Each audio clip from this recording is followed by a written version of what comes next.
Okay, so how do Christians think about death differently compared to other religions? Okay, so are we supposed to have a different view of death than all the other religions do? I think all the religions have some embedded belief of an afterlife or what happens after death. I'll put it that way. Okay. What happens after death. Of a good one and a bad one?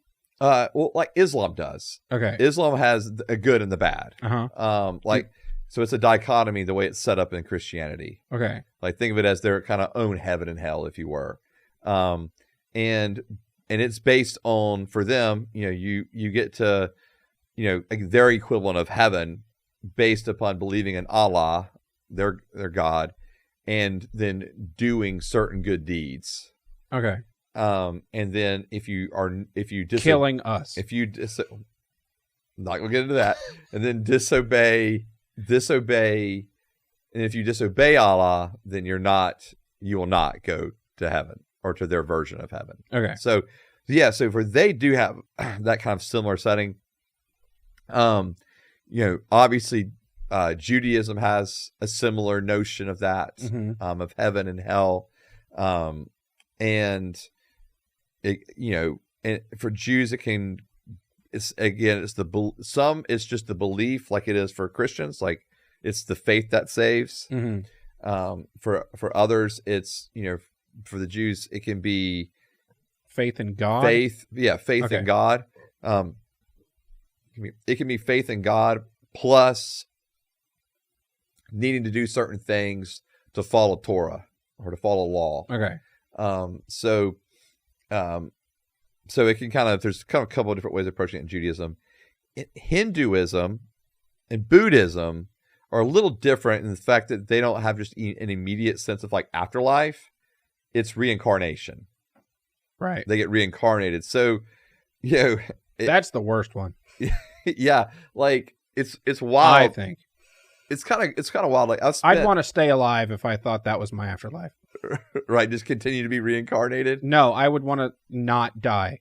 Oh, you want to just I would think this is better than the roll of the dice that you get after you die. Yeah. Well, but on what you're coming back as. Yeah, but it's not a complete roll of the dice. Okay. So I've spent a good bit of time in India.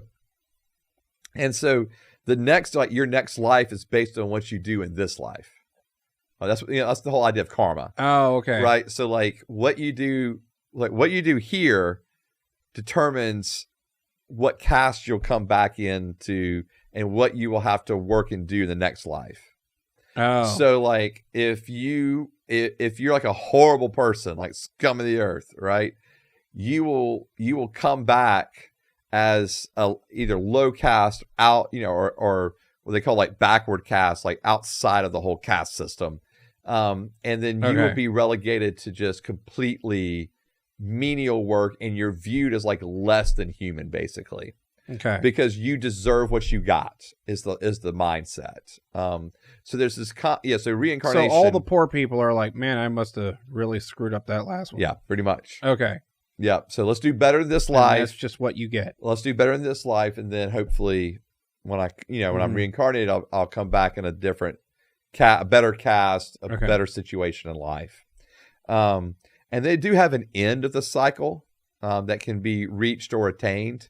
And so, but it's kind of like we're gonna go through the cycle quite a bit before you can get there. Okay. And then Buddhism is it's actually very similar to that idea of reincarnation.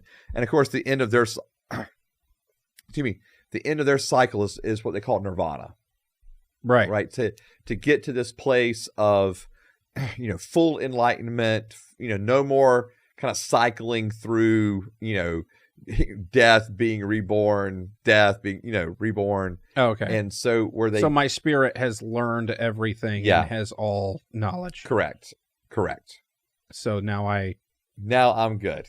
Okay. Yeah. Right. So I can rest. So so talking about the major world religions, that's their views on it.